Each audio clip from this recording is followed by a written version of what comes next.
Dominant Protector. Credit to the author. 4,871-80.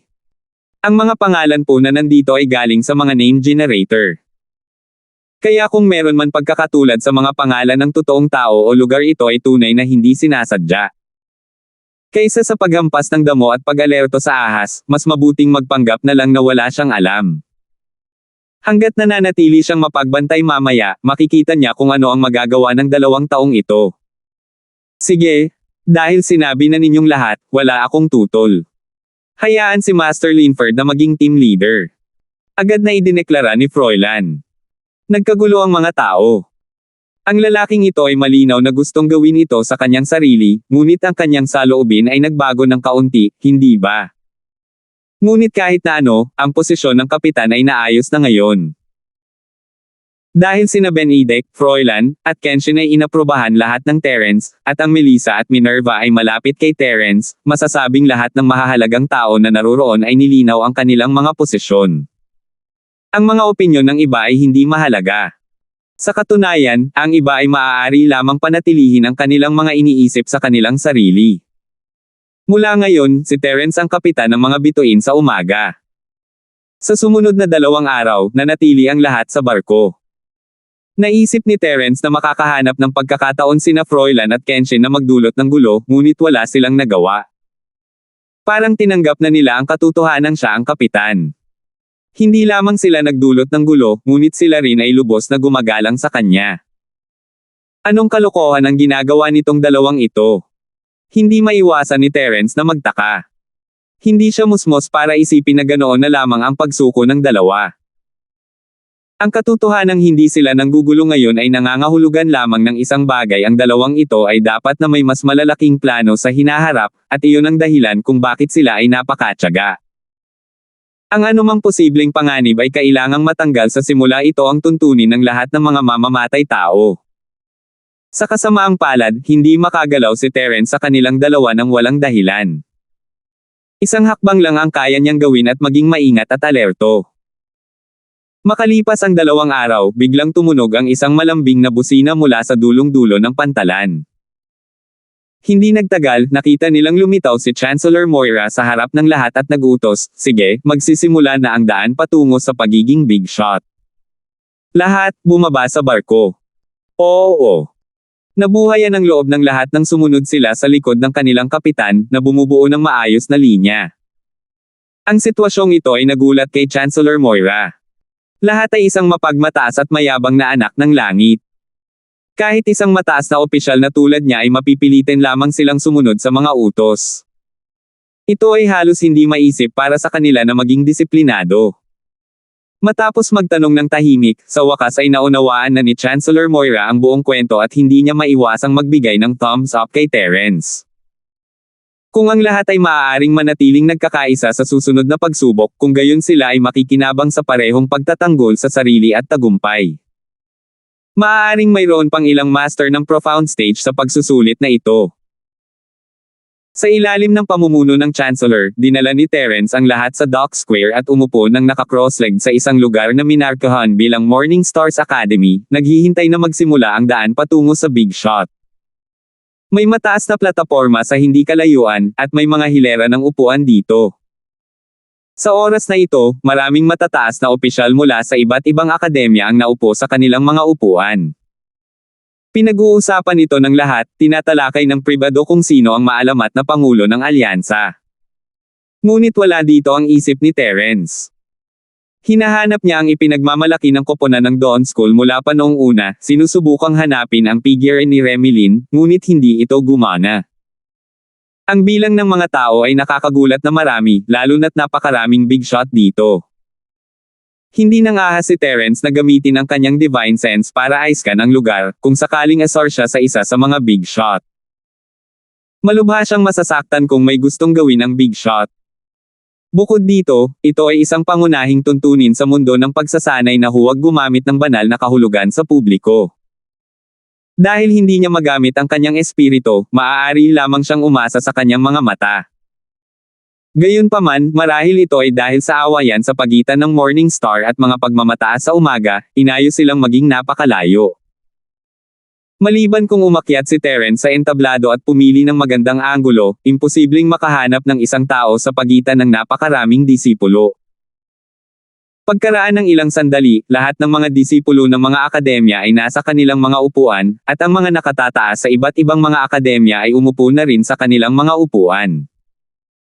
Sa oras na ito, biglang lumitaw ang isang binata sa gitna ng mataas na platform, na naging sanhi ng pagiging seryoso ng lahat, at hindi sila nang ahas na magsalita.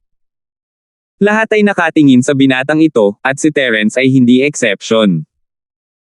Mukha siyang bata, at walang anumang nakakatakot na aura na nagmumula sa kanya, ngunit alam ng lahat na iisa lang ang tao sa entablado sa oras na ito ang maalamat na pangulo ng Alliance. Nagkatinginan sina Terence, Melissa, at Minerva, na tigilan. Naisip nila na ang pangulo ay magiging isang matandang lalaki tulad ni Davis, hindi isang bata at gwapong lalaki na tulad niya. Ngunit ito ay hindi masyadong malayo pagkatapos ng isang practitioner na umaban sa Sky Class, maaari nilang panatilihin ang kanilang hitsura magpakailanman, at hanggat gusto nila, maaari silang mabuhay ng daan-daan o libu-libong taon na may parehong hitsura noong sila ay umunlad. Kaya lang magaganda ang mga babae, at marangal ang mga lalaki. Ito ay isang napakakaraniwang sitwasyon sa mundo ng paglilinang, at karamihan sa mga lalaking magsasaka ay hindi sinasadyang pigilan ang kanilang hitsura mula sa pagtanda kahit na pagkatapos ng pagsulong sa klase ng langit. Sa halip ay ititigil nila ang kanilang hitsura sa isang mas marangal na nasa katanghaliang gulang o matandang hitsura. Pagkatapos ng lahat, ang isang matandang halimaw na daan-daang taong gulang ay mayroon pa ring batang mukha ng isang 20 taong gulang na lalaki. Ito ay talagang ginawa ng mga tao na hindi malaman kung ano ang sasabihin. Gayunpaman, ito ay malinaw na ang presidente ng Alliance ay isang exception. Isa siya sa minorya. Halos lahat ng mga alagad sa audience ay nakatingin sa isa't isa, ngunit walang nang-ahas na gumawa ng ingay. Ang tao sa entablado ay isang maalamat na big shot sa yugto ng paghahati ng lupa o maging sa yugto ng paghahati ng dagat. Kahit na hindi siya nagpakita ng anumang aura, ang kanyang pangalan lamang ay sapat na upang masuffocate ang lahat. Ang presidente ng alyansa ay dahan-daang nilibot ang kanyang tingin sa buong eksena hanggang sa hindi na makatagal pa ang ilang mga alagad ng academy. Pagkatapos, sa wakas ay ibinuka niya ang kanyang bibig at sinabing dahan-dahan, lahat kayo ay mga elite mula sa kani-kanilang academies. Nagpunta ka dito para sa isang bagay lamang, at iyon ay upang subukan ang yugto ng profound. Bagamat hindi ipinagbabawal ng paglilitis na ito ang mga pribadong away, umaasa itong pangulo na makikilala ninyo ang pangunahin at pangalawa. At saka, mas mabuting huwag kang magkaroon ng katawa-tawang ideya na may susunod na pagkakataon kung mabibigo ka sa pagkakataong ito. Batay sa nakaraang karanasan, kung mabibigo ka sa unang pagkakataon, ang pangalawang pagkakataon ay magiging 10 beses na mas mahirap, at ang ikatlong pagkakataon ay magiging 100 beses na mas mahirap. Dapat mong pag-isipang mabuti. Ang mga tao ay nakaramdam ng hininga nang marinig ito. Sa katunayan, ang ilan sa mga alagad ng academy ay talagang narito sa pangalawa o kahit pangatlong beses. Halimbawa, may isang tahimik na nasa katanghaliang gulang na lalaki mula sa Morning Star Academy sa pagkakataong ito. Logically speaking, para sa isang tulad niya na unang beses na nakaranas nito, kung 2 araw na siyang tumayo para ipaglaban ang posisyon ng pinuno, malaki ang pagkakataon niya. Gayunpaman, hindi siya nagsalita ng isang salita mula sa simula hanggang sa wakas, at walang kahulugan ng pag-iral upang pag-usapan. Matagal na siyang nawalan ng gana at espiritu ng iba, at karaniwang walang pumapansin sa kanya. 4,872. Kung ang unang pagkakataon ay hindi gumana, magkakaroon ng pangalawang pagkakataon, at kung ang pangalawang pagkakataon ay hindi gumana, magkakaroon ng ikatlong pagkakataon. Ito talaga ang pangkalahatang kaisipan ng lahat, lalo na ang mga may Thunder Elixir. Nabigo man sila sa pagkakataong ito, masisiguro pa rin nila ang kanilang buhay. Ang kaisipang ito ay ang pinakahalata. Gayunpaman, ang mga salita ng Pangulo ng Alyansa ay ganap na nagpawi sa kanilang mga pantasya. Kung sila ay nabigo sa unang pagkakataon, paano sila magtatagumpay sa pangalawang pagkakataon matapos ang kahirapan ay nadagdagan ng 10 beses? Ito ay hindi naganap na wala, ngunit ito ay tiyak na bihira tulad ng phoenix feathers at killing horns. Kung totoo man o mali ang sinabi ng presidente ng alyansa, kitang-kita na sa pagtingin lamang sa mga nauna rito. Ang unang kabiguan ay matagal nang nag-iwan ng anino sa kanilang mga puso. Gaano sila katiwala sa pagsisikap na umaban sa yugto ng Might Reyes Ascension na may ganoong walang buhay na hitsura. Isa sa 1,000 o isa sa 10,000. Tahimik na napangiti ang batang presidente nang makita ang kaba ng lahat.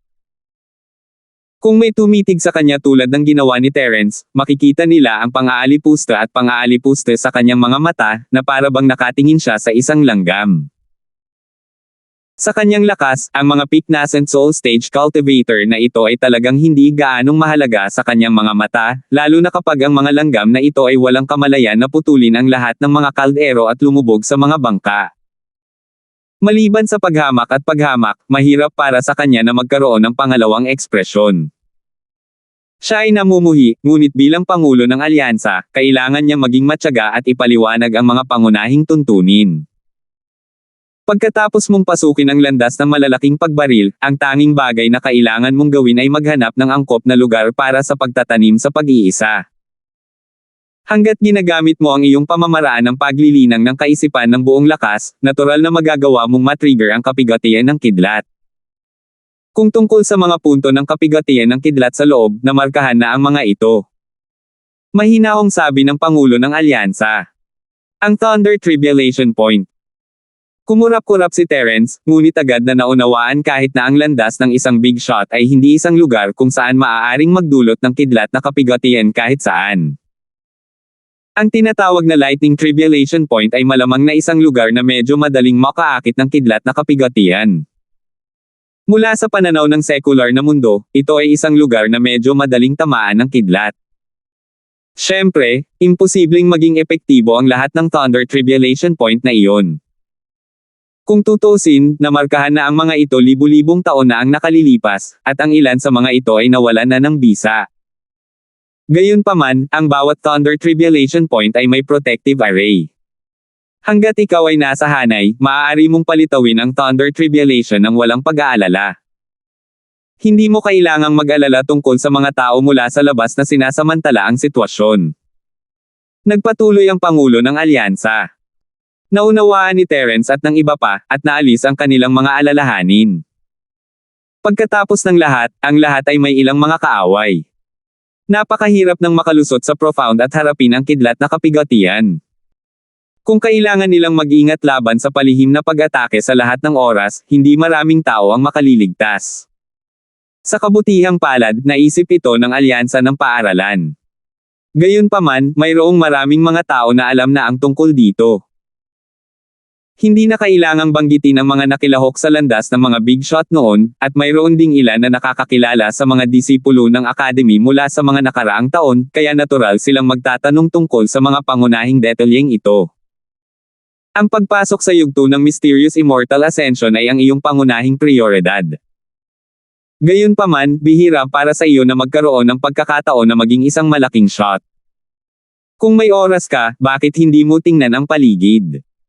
Ang mga makalangit na kayamanan dito ay sikat sa buong kontinente ng silangan. Gayunpaman, ito ay napakadelikado sa loob. Kasabay nito, kailangan mong mag-ingat sa bagong entablado bilang mga disciples ng X.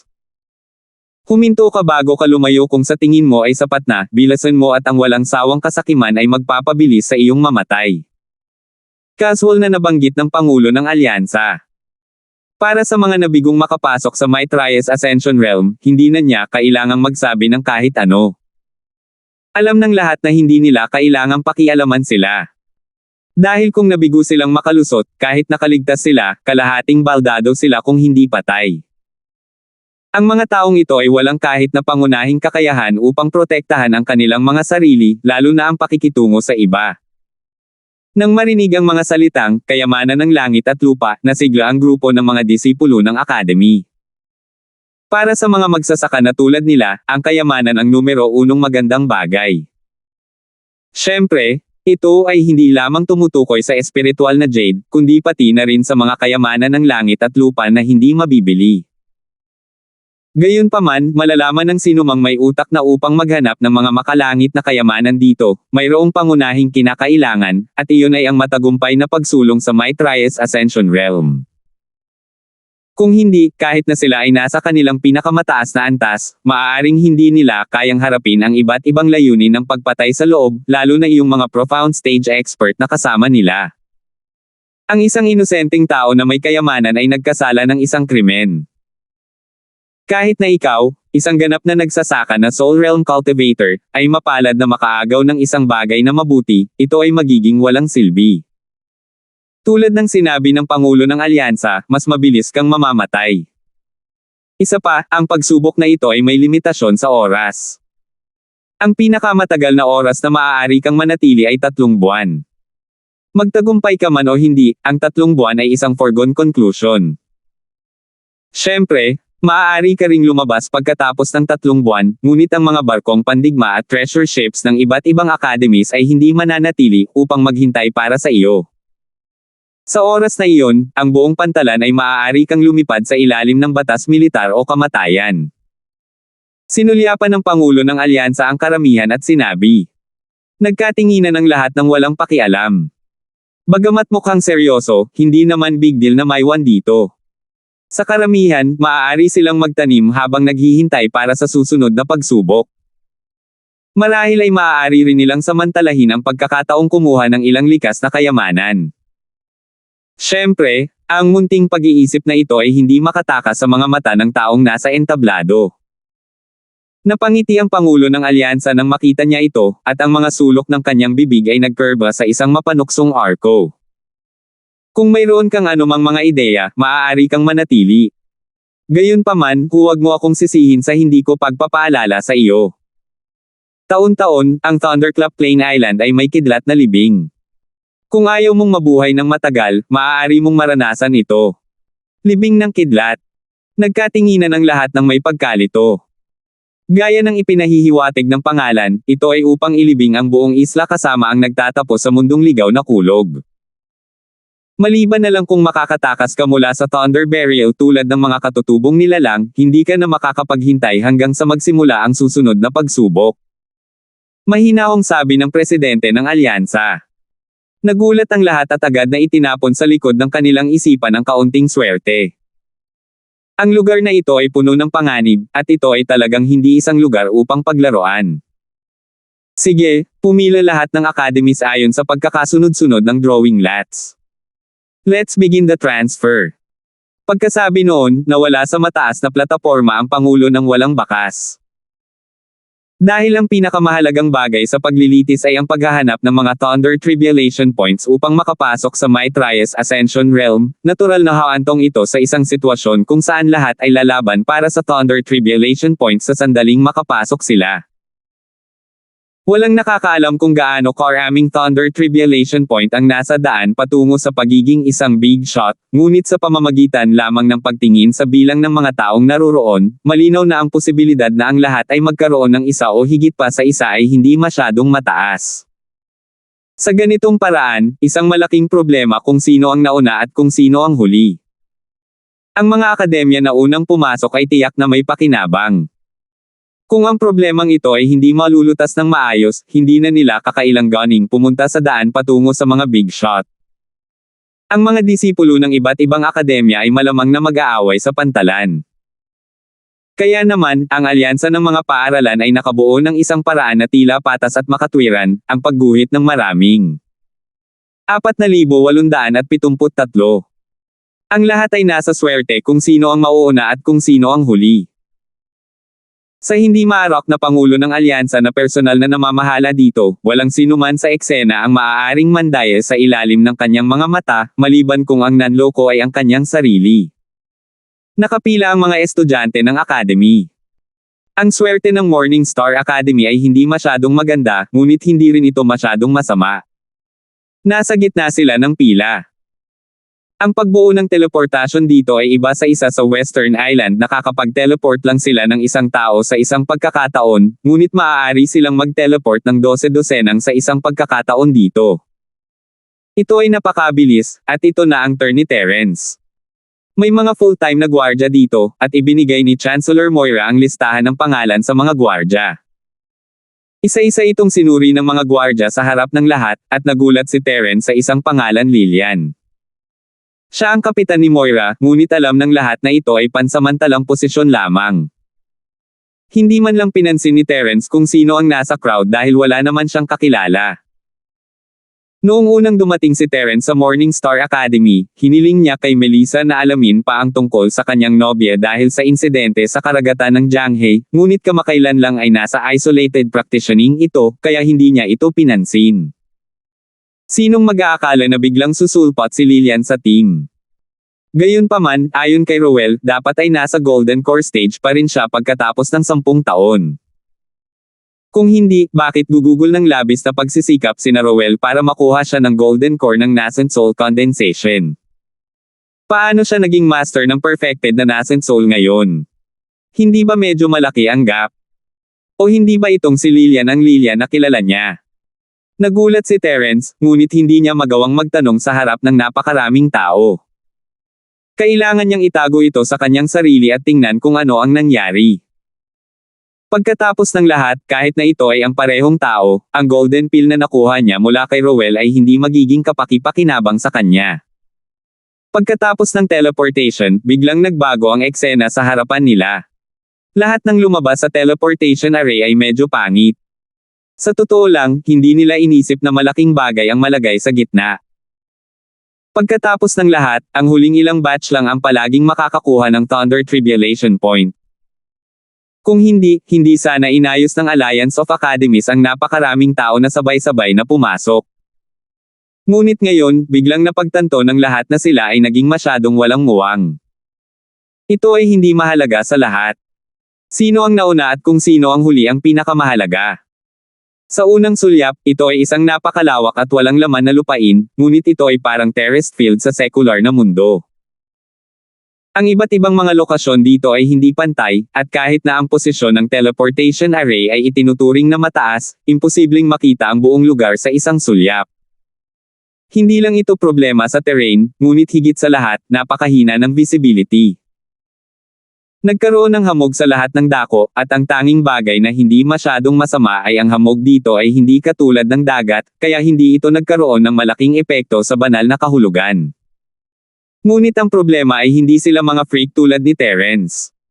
Kahit na ang peak na Nascent Soul Cultivator ay may napakalimitadong dami ng spirit sense. Kung kailangan nilang gamitin ang kanilang spirit sense para tuklasin ang bawat hakbang, wala man lang silang magagawa. Malamang na mamatay sila sa pagod bago pa man sila makakalahati. Sa ganitong paraan, ang lahat ay makakaasa lamang sa kanilang memorya upang lumipat sa daan patungo sa pagiging isang big shot. Bagamat may magagandang alaala ang mga magsasaka at isang beses lang kailangan na maglakad sa kalsada, hindi sila dapat mawala kapag babalik. Gayunpaman, imposibleng makita kung ano ang nangyayari sa lugar na ito mula sa malayo. Sa sandaling lumayo na sila, sino ang nakakaalam kung makakatagpo sila ng anumang hindi inaasahang panganib? Ang pinakamahalagang bagay ngayon ay upang mahanap ang punto ng kapigatian ng kidlat at subukang makapasok sa yugto ng profound. Bago sila naging profound stage expert, hindi sila nang ahas na gumala ng basta-basta.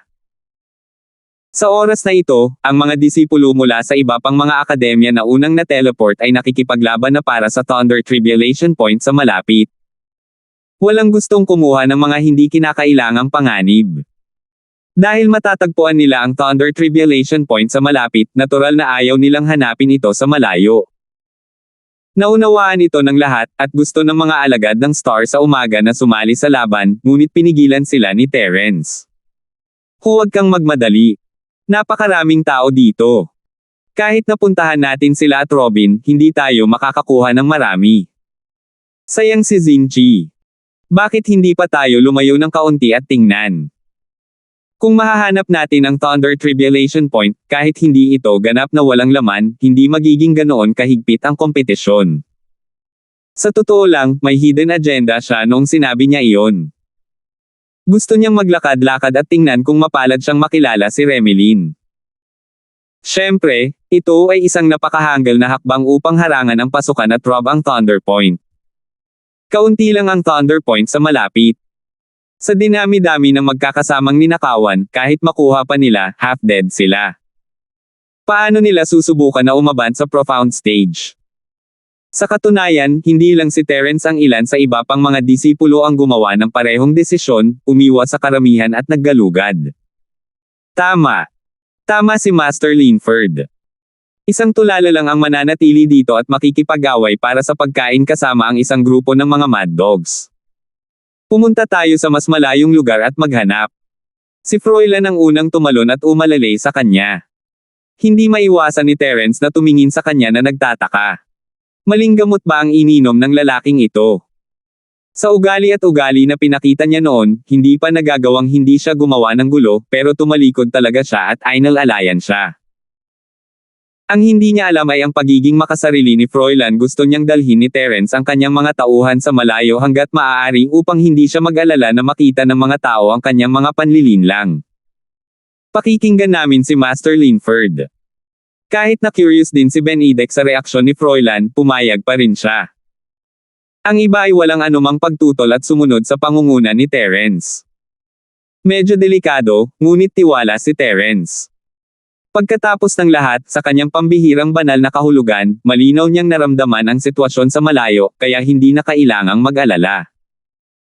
Naglakad si Terence sa unahan, kasama sina Melissa at Minerva na malapit sa likuran, sinundan ni Benedict, at pagkatapos ay sina Froilan at Kenshin. Mahigpit na sinundan ng dalawa si Terence, natatakot na mawala siya. Ngunit habang sumusulong sila, may napansin si Terence na kakaiba. Si Lillian, na nasa likuran, ay napakalapit sa dalawang lalaking disipulo. Magkadikit silang tatlo sa buong oras, at gumawa pa sila ng ilang napaka-ambiguous na maliliit na galaw kapag walang nakatingin. Akala nila walang makakapansin, ngunit hindi nila alam na ang espiritu ni Terence ay sumasaklaw sa lahat ng direksyon, at walang sinumang galaw ang makakataka sa kanyang pangunawa. Hindi maiwasan ni Terence na magulat at maghinala. Tinanong na niya sina Melissa at Minerva habang nasa daan, at nalaman nilang wala masyadong babaeng estudyante sa academy. Kahit na hindi nila kilala ang isa't isa, narinig nila ang kanilang mga pangalan. Mayroon lamang isang babaeng estudyante na tinatawag na Lillian, na nangangahulugan na ang taong ito ay ang nobya ni Rowell ng walang pag-aalinlangan. Kung ganoon nga ang kaso, sino mang babae na may kontrata sa kasal ay hindi makikipag-ugnayan sa ibang mga lalaki basta't sinunod nila ang mga alituntunin ng kaunti. Terence ay pinapanood ang lahat ng malinaw. Ang lalong hindi nakapagsalita sa mga tao ay ang babaeng ito ay nakasalikop sa isang lalaki, at sa parehong oras sa dalawang lalaki. Ito ay masyadong kakaiba. 4,874. Hindi naiwasang magtaka ni Terence ang Lillian na ito ba ay katulad ng Reyancito, ipinanganak na isang vixen, MAL, alam nyo na yun haha. Kung wala siyang masyadong kasama, umakyat na si Terence at nagtanong kung ano ang susunod na mangyayari. Maari man lang siyang magpadala ng mensahe kay Rowell pagkatapos niyang makuha ang impormasyon, na sinasabi sa kanila na sumuko. Gayunpaman, hindi ito ang tamang oras para gawin ito. Kailangan niyang pigilan ang kanyang mga hinala. Ang kailangan niyang gawin ngayon ay tuparin ang kanyang responsibilidad bilang pinuno ng pangkat at akayin ang lahat sa kidlat na kapigatian. Ang lahat ay humahaplos pasulong sa katahimikan para sa oras na kailangan para masunog ang isang insenso. Bagamat nakahanap sila ng ilang Thunder Tribulation Point sa daan, lahat sila ay inookupahan ng iba. Malabo pa rin nilang nakikita ang napakaraming tao sa harapan nila. Kung magpapatuloy ito, kahit na makahanap sila ng isa pang Thunder Tribulation Point, tiyak na hindi nila ito turn para kunin ang mga natira. Mahirap siguro kung patuloy tayong maglalakad sa main road. Paano ito? Paikot-ikot tayo para hindi tayo laging sumusunod sa likod ng iba. Iminungkahi ni Terence pagkatapos ng ilang pag-iisip. Sandaling nag-alinlangan ang lahat bago tumango bilang pagsang-ayon. Tiyak na mas ligtas na dumaan sa pangunahing kalsada, ngunit hindi magandang bagay kung hindi nila makuha ang Thunder Tribulation Point. Upang makapasok sa mahiwagang lupain ng Ascension sa lalong madaling panahon, kinakailangan na kumuha ng ilang mga panganib. Sa pangunguna ng grupo ni Terence, sumunod din ang ibang mga estudyante mula sa ibang mga paaralan, ngunit hindi gaanong marami sa kanila. Karamihan sa kanila ay nagpumilit pa ring sumunod sa landas. Hindi nagtagal, gumana ang mungkahi ni Terence, sa wakas ay nakahanap ang grupo ng 4 na bakanteng lugar ng kidlat, at lahat sila ay nasa sabik na subukan.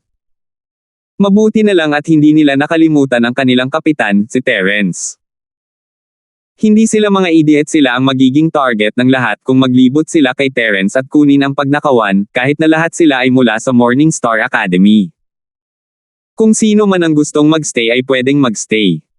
Ang iba ay hindi kailangang labanan ito. Sundan mo lang ako at magpatuloy sa paghahanap. Mukhang hindi na mahihirapang humanap ng ibang Thunder Tribulation Points. There won't be any problems. Lumingon si Terence sa karamihan. Nagulat ang lahat, akala nila na si Terence ang unang aangkin nito, ngunit ang pansamantalang pinunong ito ay medyo bukas palad. Ngunit kahit na ganoon, walang nang-ahas na ipaglaban ito. Kung ayaw ni Terence, tatanungin niya si Melissa at Minerva.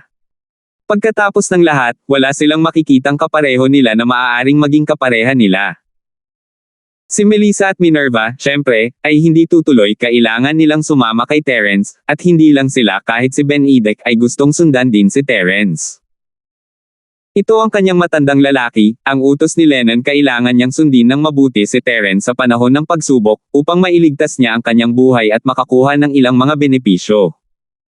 Si Lennon ay isang malaking shot, kung tutuusin, ginawa niya ang kanyang anak na Dom Aikit kay Terence pagkatapos makita na siya ay may potensyal. Ito ay simple at marahas, ngunit napaka-epektibo. Hindi naman ito nakakagulat, ang higit na nagpatahimik kay Terence ay kahit na sina Froilan at Kenshin ay hindi sumunod, piniling sumunod sa kanya. Sa kanilang background at lakas, ang ibang mga alagad ng Morningstar ay hindi mananalo laban sa kanila. Ang mahahalagang tao ay hindi interesado, ngunit ang iba pang mga alagad ng Morningstar ay hindi tanga. Nagsimula silang makipaglaban para sa kidlat, ngunit si Terence at ang iba pa ay nanunood. Hindi sila nang ahas na lumaban, kaya tumigil sila nang makarating sila sa punto. Patuloy na pinamunuan ni Terence ang koponan pasulong. Nagbigay siya ng kaunting atensyon at nalaman na si Lillian at ang dalawang lalaking disipulo ay hindi rin nakakuha ng anumang mga puntos ng kidlat, kaya kailangan nilang patuloy na sumunod. Naisip ni Terence na ang mga lugar ng kidlat ay random na ipinamahagi, at ang mga pagkakataong matamaan ay pareho kung sila ay dadaan sa pangunahing kalsada o sa maliit na kalsada. Ang pinagkaiba lang ay ang maliit na kalsada ay may mas mataas na tsansa na matamaan ng isang bagay na mapanganib. Ang 4 na spot na nataman lang nila ay patunay niyan, pero makalipas ang isang oras, napagtanto niyang mali siya. Wala silang nakita ni isang lugar. Ang mga tao ay hindi maaaring makatulong, ngunit simula ng pakiramdam medyo hindi mapakali. Sa paghusga mula sa sitwasyong ito, karamihan sa mga punto ng kapigatian ng kidlat ay dapat ipamahagi sa paligid ng pangunahing kalsada. Hindi nakakagulat na kakaunti ang mga disipulo mula sa iba pang mga akademya na sumusunod sa likuran. Dapat ay nagtanong na sila tungkol sa balita ng maaga. Kung ganoon, bumalik tayo at tingnan natin. May 3 buwan pa tayo, kaya huwag kang mag-alala. Bahagyang ngumiti si Terence at inakay ang lahat pabalik sa pangunahing kalsada. Kung ibang tao ito, hindi sila maglalakas loob na maglakad ng casual gaya ng ginawa niya, maliban na lang kung babalik sila sa pinanggalingan nila, ngunit hindi ito mahirap para sa kanya. Pagkatapos bumalik sa pangunahing kalsada, talagang mas mataas ang pagkakataong makahanap ng Thunder Tribulation Point sa daan. Gayunpaman, tulad ng dati, ang mga Thunder Tribulation Point na ito ay matagal nang inagaw ng iba, at hindi pa nila ito turn. Sa kabutihang palad, ang lahat ay handa sa pag-iisip para sa sitwasyong ito, kaya hindi sila masyadong nabigla. Kung hindi, ang panunood sa lahat ng Thunder Tribulation Point habang inookupahan ay magiging kapareho ng pakiramdam ng pagmamadali sa banyo, ngunit hindi nakakakuha ng hukay. Sabik na sabik ito na magpapasakit sa puso ng isa. Sandali, biglang huminto si Terence. Anong problema? Mabilis na tanong ni Melissa, at ang iba ay natigilan, iniisip na sila ay tatakbo sa isang uri ng panganib. Huwag kang kabahan, may palabas sa unahan. Tumaas ang isang kilay ni Terence. Panoorin ang saya. Baka sa mukha ng lahat ang pagtataka. Ngayon lang nila nadiskubre na marami pala talagang figure sa malayo, at maya't maya ay magkakaroon ng hiyawan. Mukhang maraming tao ang nagkukumpulan. Pinangunahan ni Terence ang grupo, ngunit hindi sila masyadong lumapit para maiwasan ang anumang aksidente. Huminto sila ilang dosenang metro ang layo para maiwasang masangkot sa gulo. Samut-saring awayan ang nasa harapan nila. Bagamat hindi pa sila nagsisimula ng away, tingnan ang sitwasyon, malakas ang amoy ng pulbere. Kung magpapatuloy ito, tinatayang hindi maiiwasan ang away. Maliban sa grupo ni Terence, may ilan pang mga tao na nanunood ng palabas. Mabilis nilang naunawaan ang sitwasyon mula sa mga bulong. Lumalabas na ang mga disipulo ng dalawang akademya ay nakikipaglaban para sa teritoryo, at ang pinagmulan ng malaking labanan na ito ay ang buong malaking lugar ng mga punto ng kapigatian ng kidlat. Ang isang magaspang na pagtatansya ay mayroong hindi bababa sa 50 sa kanila, sapat na upang mapaunlakan ang lahat ng mga disipulo ng buong akademi. Ang pagtuklas na ito ay agad na ikinainggit ng lahat. Kung maaagaw nila ang lugar na ito ng mga punto ng kapigatian ng kidlat, wala nang gulo. Kung patuloy silang maghahanap ng ganito, sino ang nakakaalam kung makakahanap sila ng napakaraming punto ng kapigatian sa kidlat? Gayunpaman, bagamat naiinggit sila, hindi sila naglakas loob na makipagkompetensya sa dalawang grupo ng mga tao. Ang kabilang panig ay may mas maraming tao kaysa sa kanila, at kung sila ay maglakas loob na humakbang sa oras na ito ay katumbas ng paghamon sa dalawang paaralan ng sabay. Sa oras na iyon, ang mga kahihinatnan ay maaaring isipin sa kanilang mga daliri. Makikita ito sa mga taong nanunood ng palabas sa gilid. Kung hindi sila natatakot dito, matagal na silang gumawa ng hakbang. Bakit pa sila haarang sa daan at manunood ng palabas? 4,875. Walang naging tanga. Hindi na kailangang gumawa ng gayong walang kabuluhang kaaway. Bagamat talagang mahirap na makahanap ng ganoong kalaking lugar ng mga punto ng kapigatian ng kidlat, hanggat handa silang magpatuloy sa paggalugad, magkakaroon pa rin ng mga punto ng kapigatian ng kidlat. Sa karamihan, hindi sila magiging kasing kahanga-hanga ng mga nasa harap nila. Si Terence ay ayaw manood ng palabas. Maaaring mapulot niya ang pagnakawan sa bandang huli, ngunit mas gugustuhin niyang nasa sarili niyang mga kamay ito kaysa umasa sa iba. Ngunit mabilis na nagbago ang isip ni Terence, dahil nang tingnan niya ang mga tao gamit ang kanyang espiritu, nakakita siya ng ilang pamilyar na mukha sa dalawang grupo. Ang isa sa kanila ay isang babaeng nakatikip ang mukha, ngunit sa kanyang figure at aura, walang duda na siya si Remeline.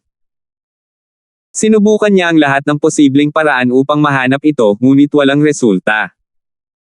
Hindi niya inaasahan na magkakaroon siya ng ganoong kaaya-ayang sorpresa. Pinagmasdan ng mabuti ni Terence ang sitwasyon at napagtanto na hindi ito salungatan sa pagitan ng dalawang paaralan gaya ng naisip niya. Tatlong paaralan ang nasa harapan nila, ang isa ay ang yabang ng bukang liwayway at ang isa naman ay ang pumailang-lang Cloud School. Ang dalawang paaralan ay nasa magkabilang panig, nakikipaglaban sa kabilang paaralan. Talagang dalawa laban sa isa. Ang mas ikinagulat ni Terence ay ang mga paaralan ng Chenzhou at Xiangyan ay may kabuuang higit sa 70 tao, at ang nakatayo sa harap nila ay tila walang mas kaunting tao kaysa sa kanila.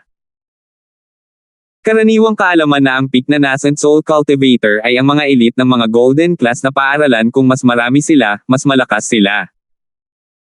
Naisip na ni Terence na katawa-tawa na ang Morning Star School ay mayroong mahigit 30 peak na nascent soul cultivator. Kung ito ay alinman sa iba pang mga isla ng Sky Class, ito ay magiging isang malaking puwersa.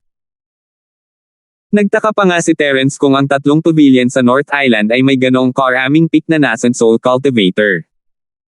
Kung tutuusin, ang mga bagong kultibado ng kaluluwa ay kwalipikado ng maging elder. Hindi naman mahina ang tatlong pavilion, ngunit hindi naman ito mahina na makikita kahit saan. Gayunpaman, ang hindi kilalang paaralang ito ay biglang gumawa ng higit sa 70 kumpletong mga nagsasaka ng kaluluwa, na doble sa bilang ng mga ordinaryong paaralan. Ang lakas na ito ay medyo pinalaki at katawa-tawa. Sa wakas ay naunawaan ni Terence kung bakit hindi man lang nangahas ang mga tao na lumapit sa kanila. Napakaraming bakanteng lugar ng kidlat at hindi sila nangahas na samantalahin ito. Kung gagawin nila, ito ay katulad ng sakta ng lahat ng tatlong paaralan sa parehong oras. Totoong mayroong defensive array sa Lightning Tribulation Point, ngunit paano naman pagkatapos nito? Kapag na-target ka na ng tatlong academies na ito, paano kung magtagumpay ka sa pag-advance sa Profound? Ang mga sumubok na mangisda sa magulong tubig ay tiyak na mamamatay sa isang kakilakilabot na kamatayan. Anong problema?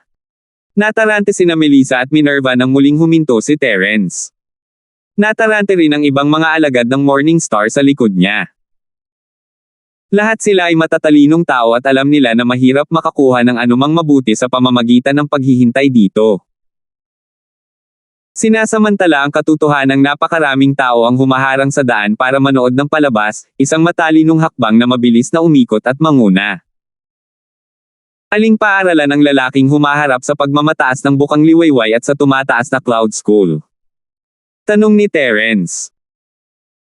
Upang gawing mas madali para sa kanila na makilala ang kanilang sarili, ang mga disipulo ay hindi nagsuot ng uniforme ng paaralan, ngunit lahat sila ay may badge ng paaralan sa kanilang mga balikat, wala silang buong pangalan ng paaralan, bagaman. Nakilala lang ni Terence ang mga simbolo ng Chenjiao, Xianyuan, at Chenxing, wala nang iba pa. Hindi ko alam. Nagkatinginan sina Melissa at Minerva at umiling. Hindi pa sila matagal sa kontinente ng silangan, at ginugol nila ang karamihan sa kanilang oras sa paglilinang kasama ang madre ng East Ocean. Wala silang masyadong alam sa Morningstar Academy, pero wala silang masyadong alam sa ibang academies. Alam ko na. Nang marinig ito ni Benedict, na sumusunod sa likuran ng tatlong tao, dali-dali siyang lumapit at sinabing may ekspresyon na para bang may iniharap siyang kayamanan, ako, si Benedict, ay pamilyar sa simbolo ng academy na iyon.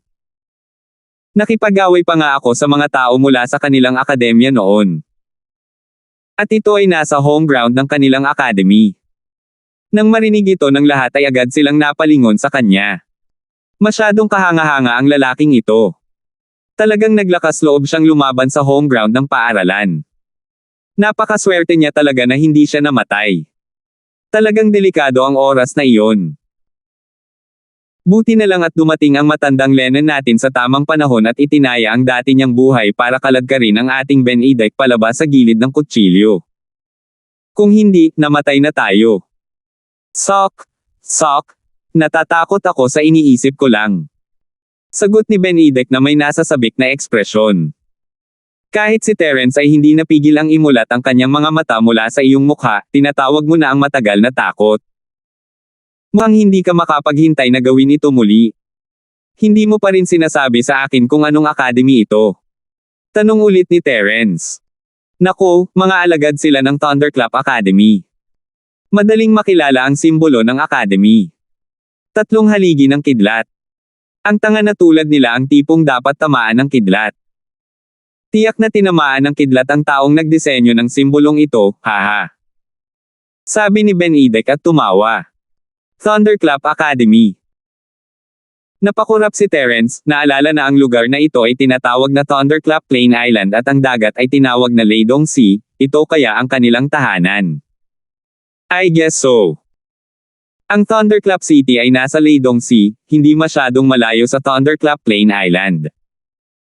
Dito matatagpuan ang headquarters ng Yellow Class Academy Alliance ng East Continent. Isa ito sa pinakamahalagang lungsod sa Yellow Sea, at ang Thunderclap Academy ay isa sa pinakamalaking Yellow Class Academies. Paliwanag ni Benedict. Nakikita ko. Tumango si Terence.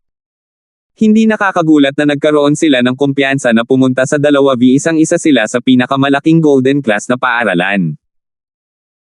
Hoy, dahil lang sa makapangyarihan ang academy nila, ang mga tanga mula sa Thunderclap Academy ay mapang-uyam.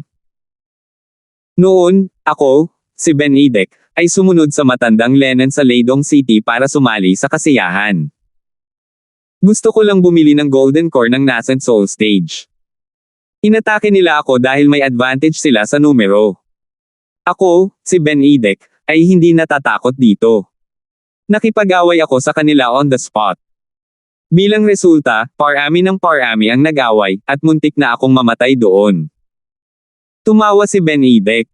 Natahimik ang lahat nang marinig nila ito. Nakipag-away ka sa mga tao sa Thunder City, ngunit habang lumalaban sila, mas lumalaban sila. Pagkatapos ng lahat, ang sinumang random na dumadaan ay maaaring ang kanilang pamilya at mga kaibigan. Bumili lang sila ng golden core at gusto kanilang salakayin. Hindi ba sila masyadong masungit? Hindi mapigilan ni Terence na sumimangot. Narinig niya na ang Tier 6 at 7 na table toss ay maaari lamang ibenta sa East Continent, ngunit hindi niya narinig na ang mga ito ay maaari lamang ibenta sa lungsod ng Academy. Ang ganitong uri ng trade barrier ay masyadong mapang-api. No wonder nagkaroon sila ng conflict ni Chen Jiao at Xiang Yun dito. Ang ganitong estilo ng pagmamalabas ay magdudulot ng gulo saan man sila magpunta. Sinong alagad ng East Province Academy ang hindi ipinagmalaki? Kahit na ito ay kalahati ng kanilang tahanan, palaging may ilan na hindi kumbinsido. Kakaiba kung walang conflict. 4,876. Eksakto. Noong una, sinabi ng tanga na iyon mula sa Thunderclap Academy na bibilhin niya ito ng 100,000 espiritual na jade. Ako, si Benedict, naisip ko na mas mataas lang ang presyo kaysa sa kanya, kaya humingi ako sa tindera ng 100,000 at isang espiritual na jade. Sa huli, sinalakay ako ng tanggang iyon. Napakasobra niya, kailangan talaga niyang bugbugin. Malungkot na sabi ni Benedict. F***sake. Nipatikip ng mukha ang lahat at walang imak. Bamantong hininga sila sa kanilang mga puso na sila ay masyadong walang muwang upang maniwala sa kalokohan ng taong ito. Hindi pa banggitin ang mga alagad ng Thunderclap Academy, kahit na sila ay nasa kanyang sapatos, kailangan nilang labanan ang bastard na ito. Hindi alam ni Terence kung tatawa o iiyak nag-aalok ang lalaki ng 100,000 espiritual na jade, at dapat ay nag-alok siya ng kahit 110,000 kung talagang gusto niyang mag-bid. Hindi ba siya humihingi ng bogbog? Tulad ng ama, tulad ng anak, totoo ang kasabihang ito. Wala na siyang ibang nakita, ngunit ang Benedict na ito ay tiyak na natuto ng 100% mula sa kanyang ama. Master Linford, nambubuli na naman ng mga tao ang mga hanggal na iyon sa Thunderclap Academy. Sa tingin mo ba dapat tayong makisali? Alisin ang malalakas at tulungan ang mahihina. Namilog ang mga mata ni Benedict habang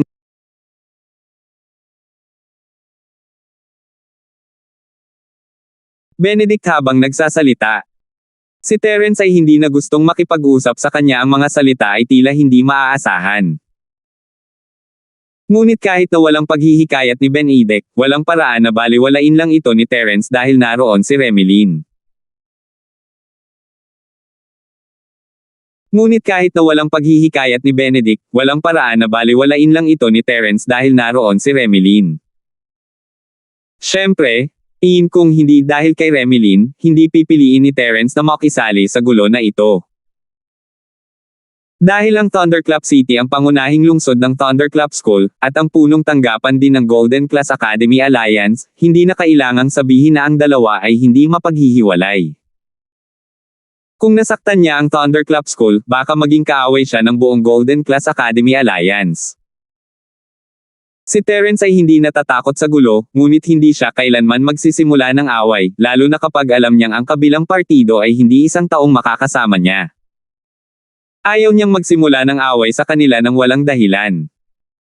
Sa katunayan, kahit na hindi nila isinasaalang-alang ang background ng kabilang panig, ang mga 70 dagdag na peak na nascent soul cultivator na ito ay sapat na upang makapag-isip si Terence ng 2 beses. Bagamat ang lakas ni Terence ngayon ay sapat na para harapin ang isang profound stage cultivator, at ang ilang peak na nascent soul cultivator ay wala sa kanyang paningin, ang bilang ng mga tao ay isang malakas na hadlang. Ngunit ngayon na ang magkabilang panig ay nakabunot ng mga punyal, kahit na ito ay para lamang sa kaligtasan ni Remeline, hindi ito maaaring baliwalain ni Terence. Kung tutuusin, marami na siyang naging kalaban para sa Hongyan noon, at sanay na siya. Master Linford, ang mas kaunting problema, mas mabuti. Tayo na lang. Pinandilatan ni Froilan si Benedict at sinabing, tama, ang Thunderclap School ay hindi dapat ipagwalang bahala. At saka, ipinagmamalaki natin na ang Dawn School ay ating pangunahing kaaway, maaari tayong tumulong sa sinuman maliban sa kanila. Mas mahalaga na mahanap ang kidlat na kapigatian. Sumang-ayon si Kenshin. Ang tanging gustong gawin ng dalawa ngayon ay hanapin ang kidlat na kapigatian at patayin si Terence gamit ang kidlat. Ayaw nilang may mangyari pa.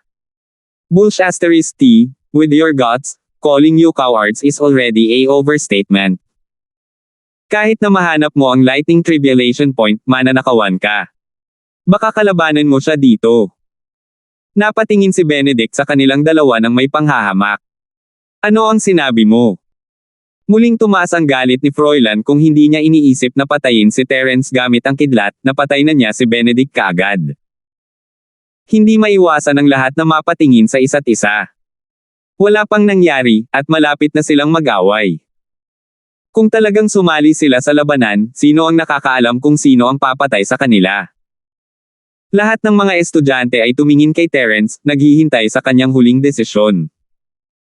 Ayaw nilang makisali, ngunit si Terence ang kapitan. Nagpa siya akong manatili at tingnan. Siyempre, kung mayroon kang iba pang mga plano, maaari kang bumuo ng iyong sariling koponan upang galugarin. Sabi ni Terence pagkatapos ng ilang pag-iisip. Hindi niya kayang pilitin ang kalooban ng lahat para lamang sa kanyang makasariling dahilan. Sa ugali ni Terence, tiyak na mananatili sina Melissa at Minerva, at mas masaya si Benedict na manatili. Si Froilan at Kenshin, na may lihim na motibo, ay natural na hindi rin umalis. Ang iba sa mga tao ay nasa isang dilema. Determinado silang magpatuloy, ngunit pagkatapos mawala si Terence, ang pinakamalakas sa kanilang lahat, ang natitirang mga tao ay hindi makakalaban sa ibang mga paaralan kahit na sila ay magkaisa. Hindi man lang sila magkakadikit, alinman madidismaya lang sila at maghihiwalay. Ang kahihinatnin ng kidlat na kapigatian ay magiging halata sa pamamagitan lamang ng pagtingin sa tanawin sa harap nila. Anumang lightning tribulation spot na madaling mahanap ay tiyak na aagawin ng maliliit na team na ito mula sa academy. Kung gusto nilang kunin ang mga scrap, puro swerte lang ang maaasahan nila. Sa huli, wala sa mga Morning Star Mages ang umalis. Naiwan silang lahat. Bagaman ito ay dahil walang sino mang makapangyarihan na mamuno sa kanila, kailangang sabihin na ang grupong ito ng mga tao ay napakataktika. At least walang mga tanga na walang utak at nag-overestimate sa kakayahan. Tinitigan ni Terence si Remilyn sa karamihan ng tao mula sa malayo. Hindi niya maiwasang makaramdam ng kaunting saya, pero wala siyang balak umakyat ng ganon-ganon lang. Madaling ma-misunderstood. Dapat niyang makita muna ang sitwasyon. May kakilala ka ba sa loob? Nagbulungan sina Melissa at Minerva, nagulat. Palagi silang nag-iingat, at ang reaksyon ni Terence ay hindi nakaligtas sa kanilang mga mata. Oo, Remilyn mula sa pagmamalaki ng bukang liwayway. Sinabi ko sa iyo ang tungkol sa kanya. Tumanggaw si Terence. Oh, talaga. Alin-alin-alin. Napukaw ang interes ng dalawang babae. Pareho nilang narinig ang tungkol sa mga pagsubok mula kay Terence noon, at na-curious sila sa kapatid na ito na hindi pa nila nakilala. Nagpasalamat pa nga sila sa kanya. Pagkatapos ng lahat, kung hindi dahil sa kanya, maaaring namatay na si Terence. Malalaman mo sa ilang sandali. Natuwa si Terence sa mga chismosang ekspresyon sa kanilang mga mukha. Katatapos lang ng mga salita ni Terence nang lumabas ang isang mahabang buhok na lalaki mula sa kampo ng Thunderclap Academy na nakikita ng lahat. Baka sa mukha ng mga estudyante ang paggalang, itong lalaking ito ang dapat na maging pinuno. Matagal ko nang narinig na ang ipinagmamalaki ng Dawn Academy ay gumagawa ng magagandang babae. Bakit hindi mo kami samahan matulog? Kung nasiyahan ka sa aking serbisyo, kaya kong magdesisyon na ibigay ang lugar na ito sa iyo. Nabalitaan ko na narito rin ang isa sa 3 diwata na si Remilyn. Sino ba ito?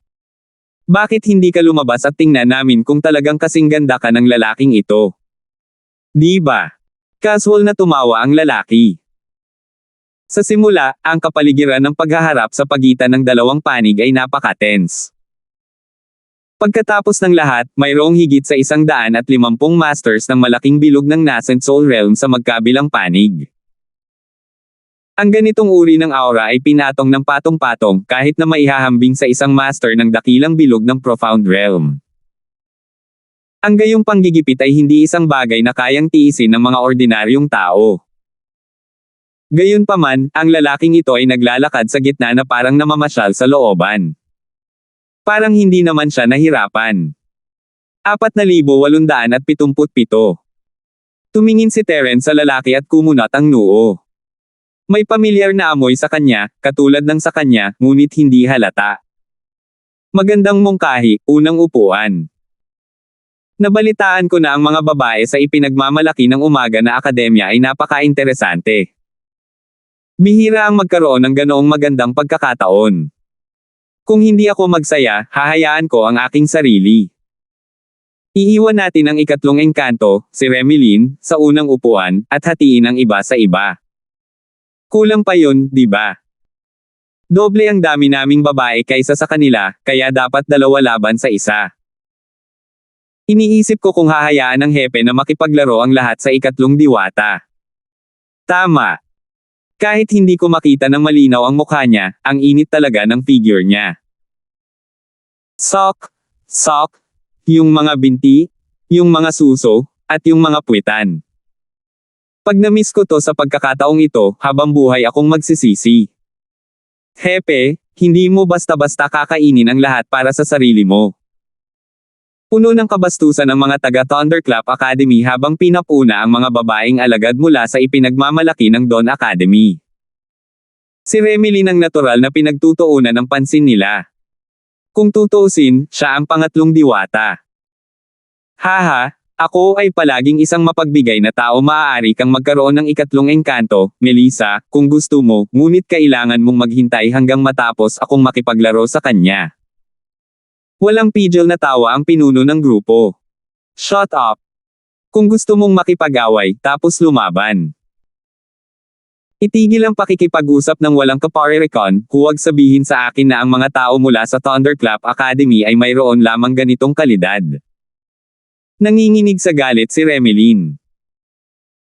Para sa isang dalisay at inosenteng babae na katulad niya na kutsain at mostiyahin ng napakaraming tao sa kanyang harapan, kahit gaano pa kaganda ang puso niya, magagalit pa rin siya.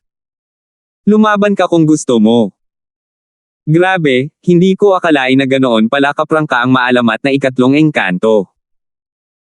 Naghahanda ka ba na magkaroon ng malaking laban sa akin sa kama para sa 300 rounds? Gusto ko, hehe. Tinitigan ng pinuno ng grupo si Remilyn at ngumiti ng masama. Ikaw. Saglit na natahimik si Remilyn. Paanong ang isang tradisyonal at konserbatibong batang babae na tulad niya ay makitungo sa mga vulgar na salita? Kaya lang napakaraming tao ang kasali sa okusyong ito, kaya hindi siya makagalaw ng mag-isa.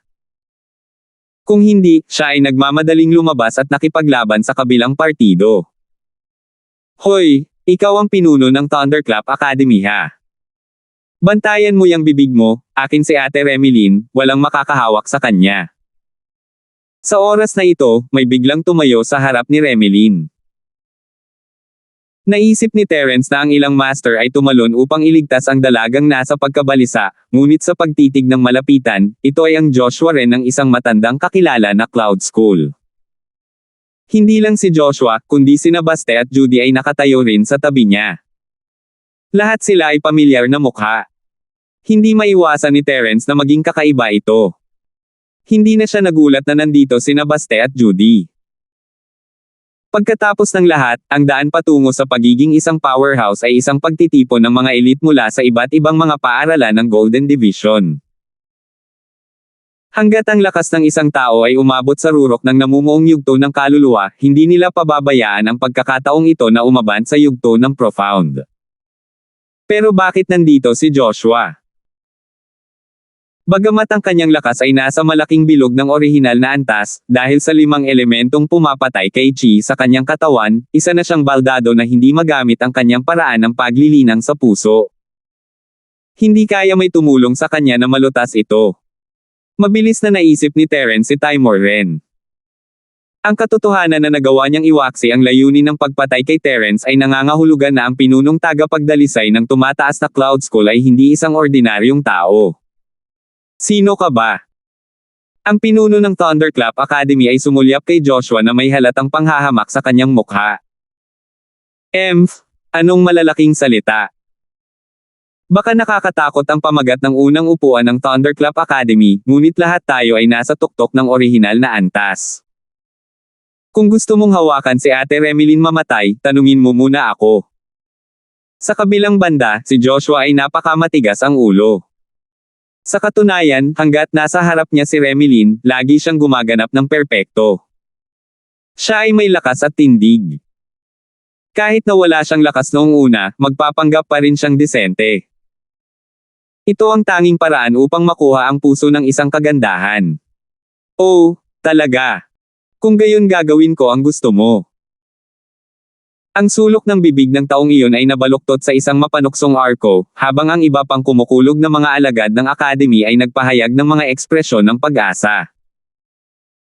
Nakita na lamang nila siyang marahang itinaas ang kanyang palad, at pagkatapos, na parang hinahampas ng langaw, bigla niya itong hinampas. Bang! Bang! Bago pa makapag-react si Joshua sa sitwasyon, pinalipad siya at bumagsak ng husto sa pader na bato sa di kalayuan. Hindi siya makagalaw. Hindi lang ang kanang pisngi ang namamanhid, kundi ang buo niyang katawan ay paralisado din sa lugar. Sige. Naghiyawan ang mga mag-aaral mula sa Thunderclap Academy habang ang mga estudyante mula sa ipinagmamalaking madaling araw na akademya at umaakyat na Cloud Academy ay namutla sa takot. Ito ay masyadong biglaan. Si Joshua ay itinuturing na isa sa pinakamalakas sa kanila, ngunit pinalipad siya ng isang sampal.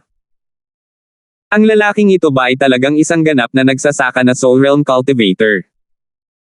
Sa orihinal, dahil pareho sila ng mga tao, ang mga tao mula sa ipinagmamalaking Dawn School at ang tumataas na Cloud School ay nakakapanindigan pa rin. Gayunpaman, pagkatapos ng eksenang ito, ang lahat ay agad na natakot. Isa-isa silang humakbang pabalik. Bigla silang nawala ng ganang makipagkompetensya sa Thunderclap School. Natakot sila bago pa man magsimula ang labanan. Ito ay pareho para sa kanila. Ha. Sa tingin mo ba dahil pareho tayong nasa peak nascent soul stage, kaya mo na akong paglaruan? Ang pinuno ng departamento ng Thunderclap Academy ay sumulyap kay Joshua, na tila natulala, at sinabi sa lahat ng nasa bulwagan, mas mabuting makinig ka sa akin. Ako ang kinikilala ng publiko na numero 1 nascent soul stage cultivator. Hindi banggitin na kinumplito mo ang basura sa nascent soul stage, kahit ang mga profound stage expert ay namatay sa kamay ko. Pagkasabi niya nito ay nagulat ang lahat ng naroon. Nanginginig hindi lang ang mga disipulo mula sa ipinagmamalaking Dawn School at ang tumatayog na Cloud School na nakatayo sa kanyang harapan, ngunit ang iba pang mga nanunood ay walang kamalay-malay na napaatras ng ilang hakbang. Kahit sa East Province Academy, kung saan nagtitipon ang mga henyo, ang katotohanan na ang isang tao sa dakilang bilog ng nascent soul stage ay maaaring pumatay ng isang master ng profound stage ay isang alamat lamang. Gayunpaman, ang taong ito mula sa Thunderclap Academy ay tila hindi nagbibiro. Batay sa kanyang kahangahangang pagganap sa pagpapalipad kay Joshua sa isang sampal ngayon lang, maaaring talagang may kakayahan siyang gawin ito. Naalala ko na ngayon. Ito ang unang upuan ng Thunderclap Academy, si Dante Wang. Siya ang numero 1 nascent soul stage cultivator sa Thunderclap Academy nitong mga nakaraang taon. Sa oras na ito, isang tao sa karamihan ang sa wakas ay nakilala ang pinuno ng departamento ng Thunderclap Academy. Dante. Ang maalamat na perpektong nascent na eksperto sa soul stage. Pagkatapos ng kanyang paalala, sa wakas ay nag-react ang iba. Tama. Dati itong lalaking ito ang pinakamalakas na bagong dating sa Thunderclap Academy. Hindi ko inaasahan na siya ang magiging head ng Academy ngayon. Ito ay hindi kasing simple ng pagiging unang upuan. Narinig ko na pagkatapos niyang maabot ang tuktok ng Nascent Soul Stage, ang kanyang lakas ay maihahambing na sa isang maagang misteryosong Ascension Realm Expert, at kahit isang peak early mysterious Ascension Realm Expert. Kung tutuusin, nasa legendary perfect na Nascent Soul Stage siya. Wala pang isa sa 10,000. Henyo siya sa mga henyo. Nakikinig sa talakayan ng karamihan, ang mga disipulo mula sa ipinagmamalaking Dawn School at ang tumataas na Cloud School ay nagsimulang mag-alinlangan. 4,878. Ang reputasyon ng isang tao ay parang anino ng isang puno. Siya ang maalamat na perpektong nascent na eksperto sa Soul Stage. Ang mga pag-iral sa yugto ng Profound ay ang kanyang mga kalaban. Sa kanyang mga mata, ang mga ordinaryong dakilang bilog na namumuong Soul Stage Cultivator ay wala. Si Terence, sa kabilang banda, ay nakatingin kay Dante sa karamihan, malalim ang iniisip. No wonder nakaramdam siya ng familiarity. Isa rin siyang perpektong nascent soul, ngunit kumpara kina Terence at Minerva, halatang mas mahina siya. Kung tutuusin, ang tinaguriang perpektong nascent soul ng mga ordinaryong tao ay isang maliit na subo lang ng Star Ink Milk noong nabuo ang nascent soul. Sa karamihan, ito ay isang peking perpektong nascent na kaluluwa. Sa buong mundo, tanging sina Terence at Minerva lamang ang mapagbigay na maligo sa Star Ink Milk. Noon lamang sila ay tunay na ganap na mga kaluluwang nagmula. Paano ba? May gustong maging bida na nagil iligtas ng kagandahan. Ang aura lamang ni Dante ay natabunan na ang lahat ng mga disipulo mula sa ipinagmamalaking Dawn School at sa tumataas na Cloud School.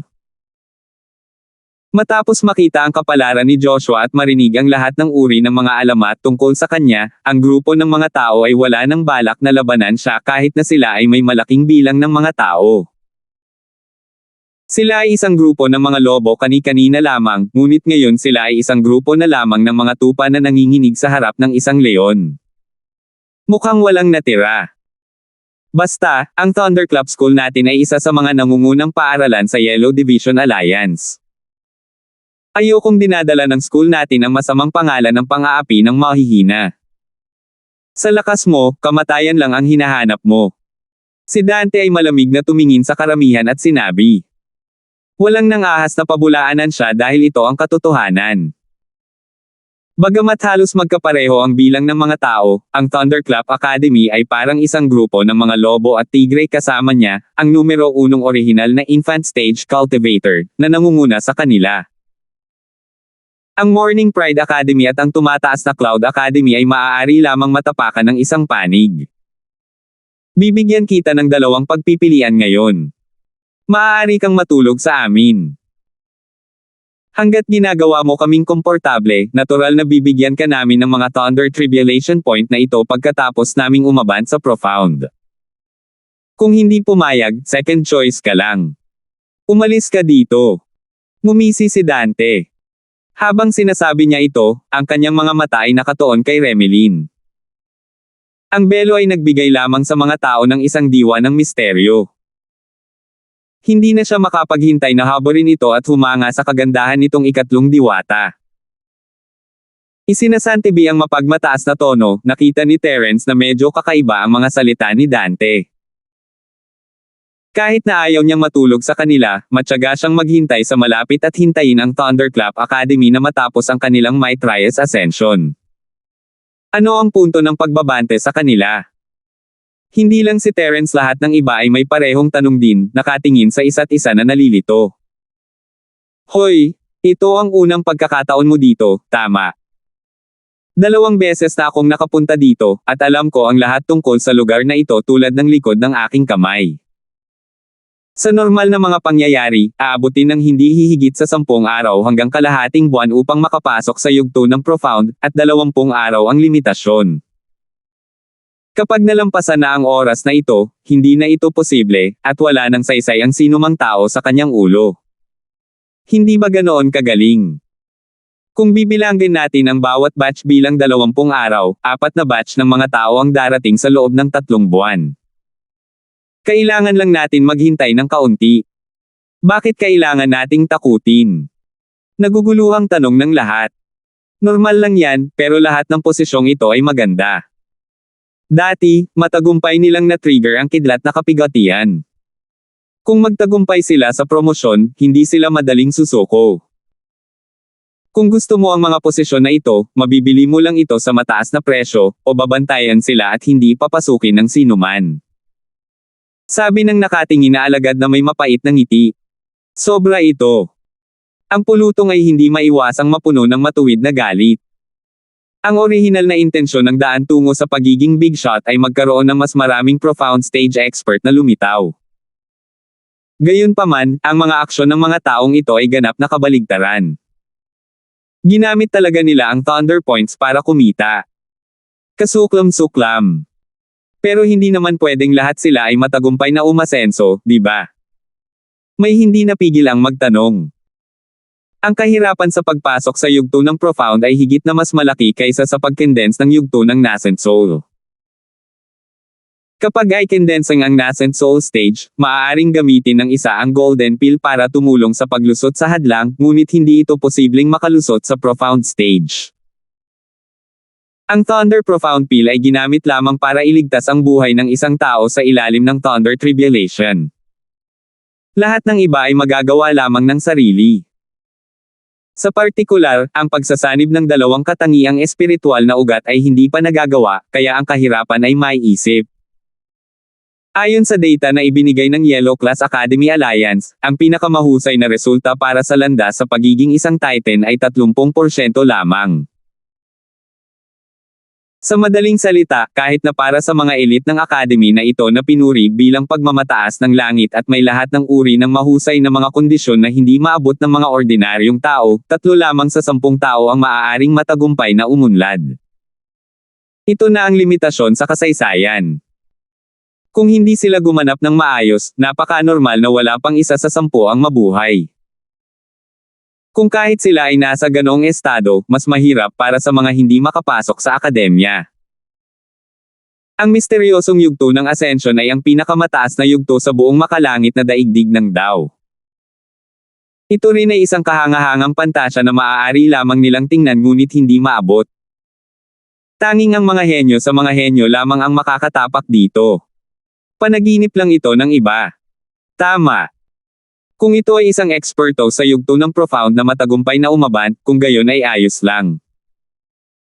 Kung ito ang uri na nabigo sa pag-unlad, kung gayon sapat na ito upang mapanatili nila ang kanilang mga buhay. Upang makalusot sa yugto ng profound, dapat ay nasa tuktok na siya. May hindi sumasang-ayon. Pareho tayong masters ng peak ng nascent soul stage.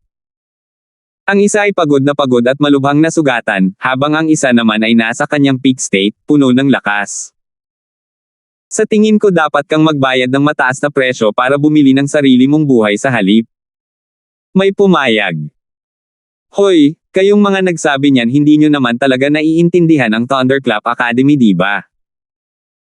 Umiling ang matandang nakatingin na alagad at nagpout, alam mo ba kung ano ang palayaw ng Thunderclap Academy? Ano? Nataranta ang lahat. Ang Wolf Court. Tulad ng ipinahihiwatig ng pangalan, ang mga mag-aaral ng Thunderclap Academy ay isang grupo ng mga lobo. Hindi lamang sila ay mapagmataas at hindi makatwiran, ngunit sila rin ay lubos na nagkakaisa. Hanggat may nahulog sa kanilang mga kamay, hinding-hindi nila ito isusuko. Ito ay pareho para sa punto ng kapigatian ng kidlat dito. Hindi alintana kung ito ay magtagumpay o hindi, palagi nilang pangkat at babantayan ito kasama ng lahat. Tapos, ibebenta nila sa iba. Ang may pinakamataas na presyo ay makakakuha nito. Ang mga nakatatandang nakatingin na mga disipulo ay mapait na ngumiti. Parang naranasan na nila ang pagkatalo noon. That's F*** King Black. Sa oras na iyon, sila ay magiging tulad ng isang grupo ng mga profound stage powerhouses na nagbabantay sa lugar. Ano ang punto ng pag-uusap kung gayon? Kung gusto mo ang punto ng kapigatian ng kidlat, kailangan mong masunurin itong ibigay sa kanila at hayaan silang patayin ka. Biglang nanlamig ang puso ng lahat. Marami sa kanila ang may parehong ideya. Kung hindi, hindi sila napadpad dito para manood ng palabas. Ngunit ngayon, tila imposibleng hindi duguan. Tama, napakasama ng mga tao sa Thunderclap Academy. Last time, kinubkob ako nila noong bumili ako ng Golden Core ng Nascent Soul Stage sa Thunderclap City. They are too damn overbearing. Sa sandaling ito, may sumamantala sa pagkakataon at sumigaw. 4,879. Dahil dito, agad itong umani ng pagsabog ng tugon mula sa karamihan. Maraming tao ang naruroon na nabuli ng Thunderclap Academy. Si Terence at ang iba ay hindi alam kung matatawa o maiiyak habang nakatingin kay Benedict. Gusto talaga nitong makitang magulo ang mundo. Siya ang sumigaw kanina, kung hindi, lahat ng manunood ay hindi magkakaisa laban sa isang karaniwang kaaway. Natural na hindi nakaligtas sa mga mata ng Thunderclap Academy students ang kaguluhan sa karamihan. Gayunpaman, lahat sila ay walang pakialam sa kanilang mga mukha, hindi man lang inilalagay ang puot sa kanilang mga mata. Maraming tao ang nagalit sa kanilang Thunderclap Academy. Wala na lang silang pakialam sa grupong ito ng mga bakod na puro chismis lang ang alam. Kasabay nito, si Dante ay pumasok na sa kampo ng ipinagmamalaking Dawn School at ang nag-iisang Cloud School. Sa harap niya mag-isa, napakaraming mga master ng dakilang bilog ng Nascent Soul Stage ang maaari lamang umatras ng hakbang-hakbang. Wala ni isa man ang naglakas loob na tumayo. Ito ay talagang nakakalungkot at nakakalungkot. Ang kabiguan ni Joshua ay isang magandang halimbawa para sa kanila. Hindi pa rin nila alam kung siya ay patay o buhay. Sino ang maglalakas loob na pukawin muli ang unang upuan ng Thunderclap Academy? Sa harap ng lahat, si Dante ay direktang nagyabang sa harap ni Remelin. Ngumiti siya ng masama at inabot para tanggalin ang kanyang belo, Fairy Remelin, dahil dumating na ang mga bagay-bagay, naniniwala akong hindi na kailangang pumili, di ba? Ito ay hindi lamang nauugnay sa iyong sariling bagay, kundi pati na rin sa lahat ng mga alagad ng iyong dalawang akademya. Walang kabuluhan ang magpanggap na nakalaan. Nabalitaan ko na ang iyong Academy of Pride ay puno ng mga sluts na babae na naglilingkod sa mga lalaki. Dapat pamilyar ka dito, tama ba? Ha. Si Remelin lang ang hindi umatras. Umiwas siya sa gilid para maiwasan ang kamay ng kabilang partido. Sa sandaling ito, nanginginig na siya sa galit.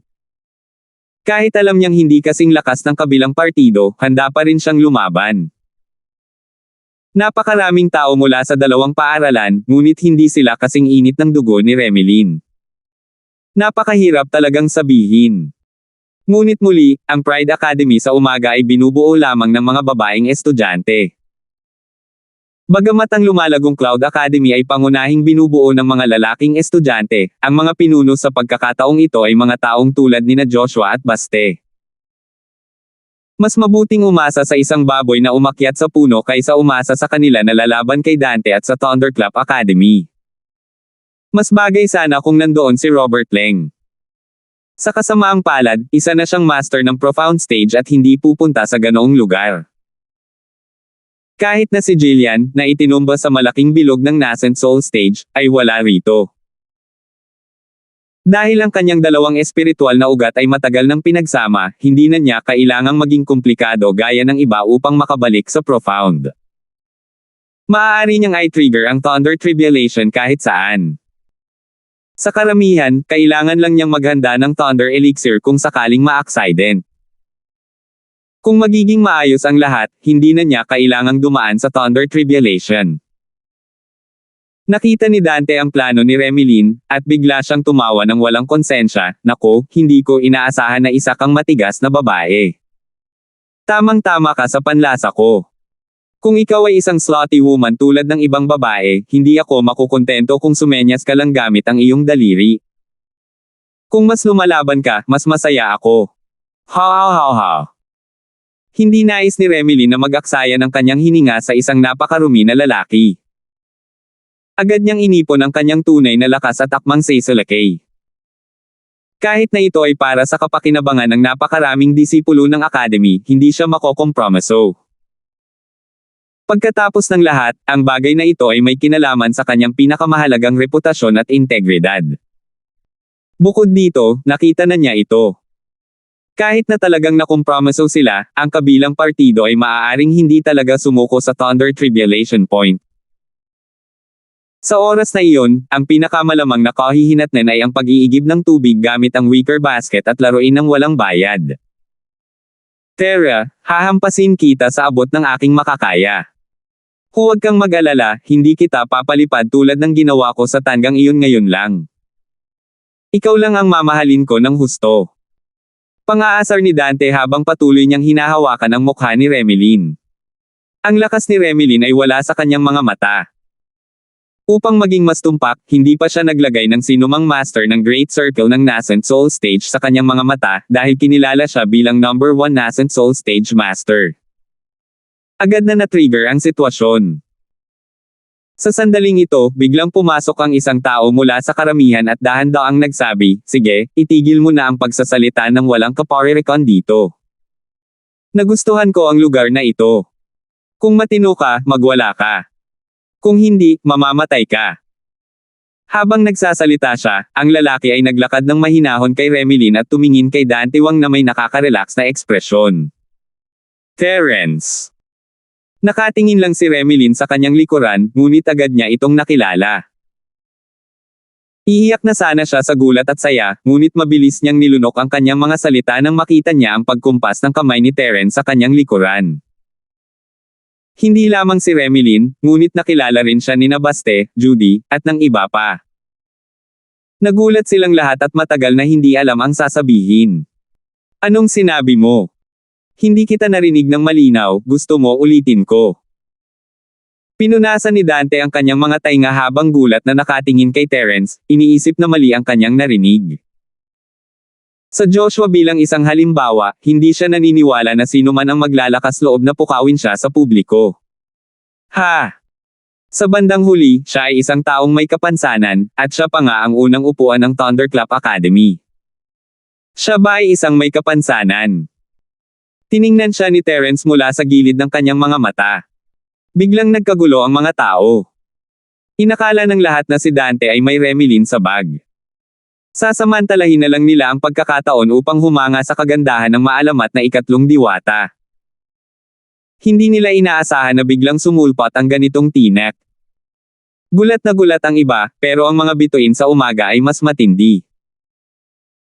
Si Benedict, na matagal nang hindi nasisiyahan sa Thunderclap School, ay sumasayaw sa tuwa, habang ang iba pang mga Morning Stars na estudyante ay mukhang nasa malaking problema. Si Terence ang kanilang pansamantalang kapitan, at hindi lang siya ang nagkaproblema, lahat din silang may problema. Napuno ng panghihinayang ang puso ng bawat isa. Sila ay naging mahinahon at matatag sa lahat ng oras na ito. Bakit biglang naging ganito? Kung alam lang nila, namatay na sana sila bago pumayag na maging team leader ang lalaking ito. Tanging sina Melissa at Minerva lamang ang medyo kalmado. Alam nila ang tungkol sa relasyon ni Terence at Remelin. Kakaiba kung hindi kikilos si Terence sa oras na ganito. Si Froilan at Kenshin naman ay may problema sa kanilang mga mukha.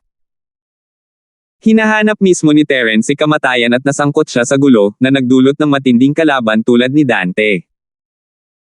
Kung sa ibang pagkakataon, tuwang-tuwa silang dalawa, pero ngayon, pareho silang naghahanda sa paggamit ng kidlat. Ayos lang kung parusahan si Terence sa mismong lugar, ngunit paano kung si Terence ay hindi na maglakas loob na makasuhan sa Profound matapos bugbugin ng kalahating kamatayan? Kung gayon, hindi ba nawala ng saysay ang kanilang mga nakaraang paghahanda? Taong may kapansanan. Kawili-wiling tao ka. Hindi nagalit si Dante dahil sa kahihiyan gaya ng naisip ng lahat. Sa halip, parang narinig niya ang pinakamalaking biro sa mundo. Tawa siya ng tawa na halos mawala na siya ng hininga. Pagkaraan ng mahabang panahon, itinaas ni Dante ang kanyang ulo at tumingin kay Terence na parang nakatingin sa isang patay. Malamig ang kanyang tono, "Gusto ko talaga ang mga kawili-wiling tulad mo, ngunit may masamang balita. Mas gusto kong gawing patay kang tao."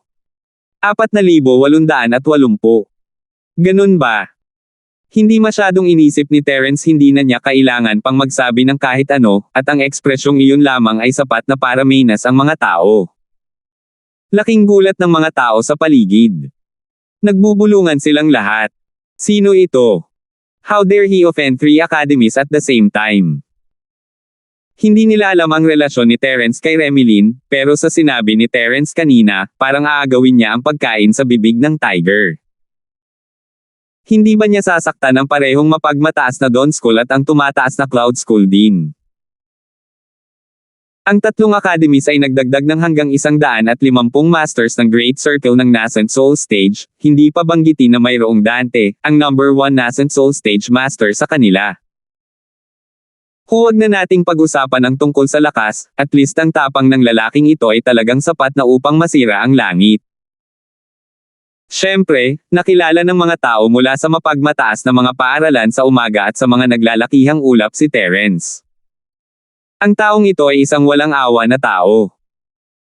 Matapos ang mga pagsubok sa Western Island at ang insidente sa sinaunang barkong pandigma, imposibleng hindi nila siya makilala. Sa sandaling ito, si Joshua ay nakapikit na pabalik sa kampo ng umaakyat na ulap sa tulong ni Baste. May komplikadong ekspresyon ang mukha niya.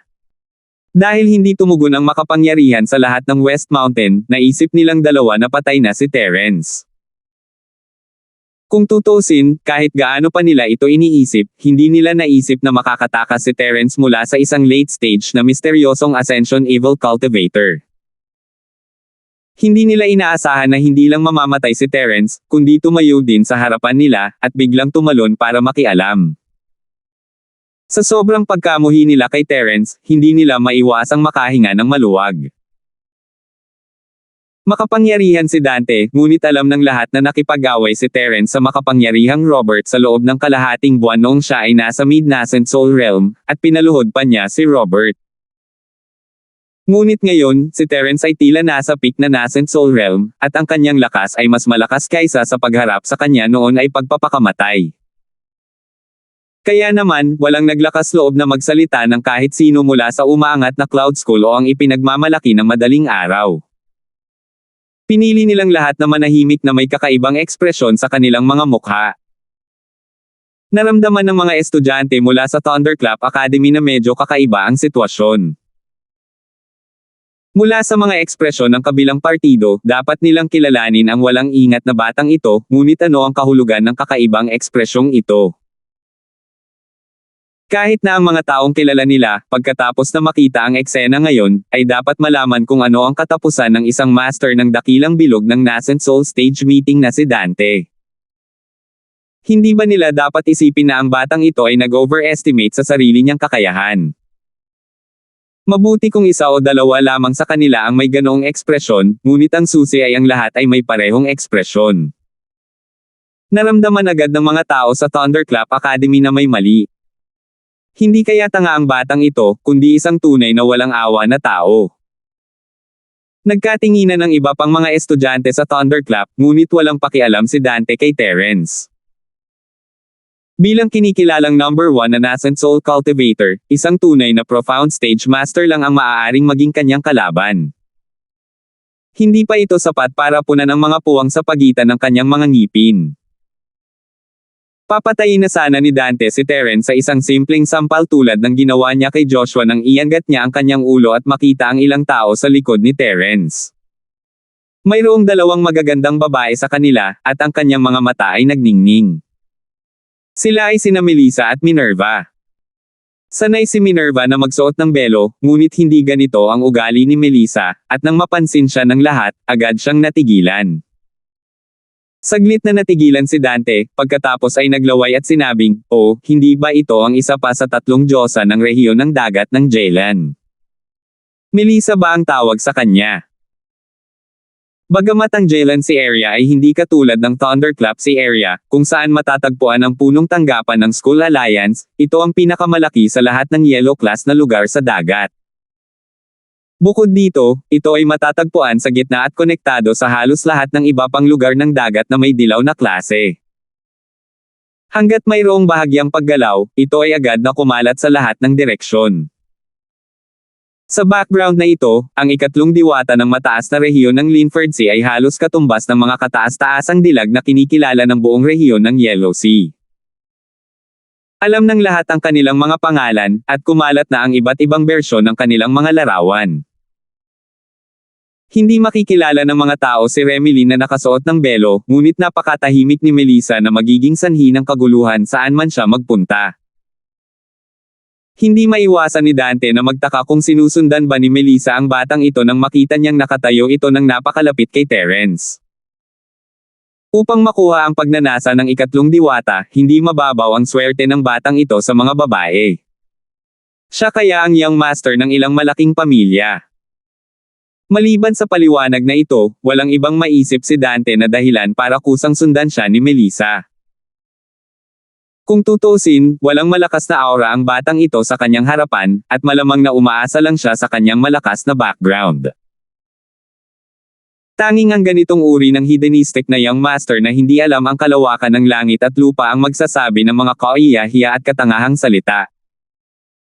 Sa kasamaang palad, sa daan patungo sa pagiging isang big shot, hindi kailanman tumingin sa background, tanging lakas. Hindi man lang nag-abalang tingnan ni Melissa si Dante.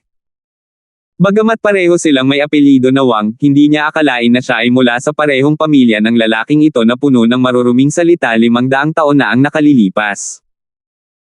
Not to mention 500 years ago, kahit 5,000 taon o kahit 5,000 taon ay kasuklam-suklam. Sok, parang oo nga. Mukhang tama nga ang manghuhula. Ngayon, ang swerte ko talaga na nakilala ko ang dalawang pangatlong fairy maiden. I wonder what it feels to play with the two of them, ha ha ha. Habang iniisip ito ni Dante, mas masaya siya. Kinagat niya ang kanyang mga labi at sinabi kay Terence, "Boy, alang-alang sa ikatlong diwata, magpapanggap akong hindi ko narinig ang mga katangahang salita mo ngayon lang, pero kailangan mong hayaan siyang makipaglaro sa akin. Hanggat kaya niya akong pagsilbihan ng maayos, bibigyan kita ng Thunder Tribulation Point pagkatapos ng usapin." Paano na? Hindi gaano. Tiningnan siya ni Terence na para bang tulala. Lumingon siya sa mga tao at sinabing, "Okay, everyone can leave now. The battle is over." Ano ang ibig sabihin noon? Nataranta ang lahat nang marinig nila ito. Hindi pa nagsisimula ang labanan, kaya paano ito natapos? Hindi kaya handa ang batang ito na umamin ng pagkatalo. Lahat ay naguguluhan na nakatingin sa isa't isa nang makita nilang itinaas ni Terence ang kanyang kamay at sinampal ang mukha ni Dante. Baliw ba ang batang ito? Hindi makatiis na tumingin sa kanya ang lahat ng taga Thunderclap Academy.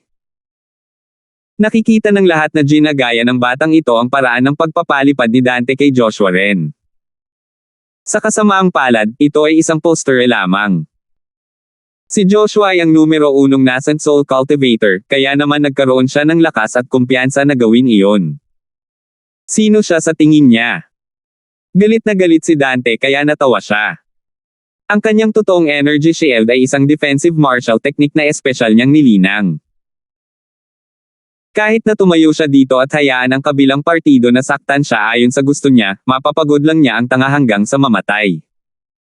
Gayunpaman, hindi niya sisirain ang kabilang partido. Agad niyang gustong itaas ang kamay at sampelan pabalik. Tingnan natin kung sino ang mananalo. Gayunpaman, bago niya maiabot ang kanyang kamay, narinig niya ang isang nakakapang-akit na dragon na umuungal sa kanyang tainga. Ang tunay na kalasag ng enerhiya, na karaniwang hindi masisira, ay nabasag na parang papel, at pagkatapos ay nagkaroon siya ng concussion. Naramdaman na lang niya na wala na sa kontrol ang kanyang katawan, at papalayo ng palayo ang lupa. Salamat po at sinamahan ninyo ako, ingat lagi mga master.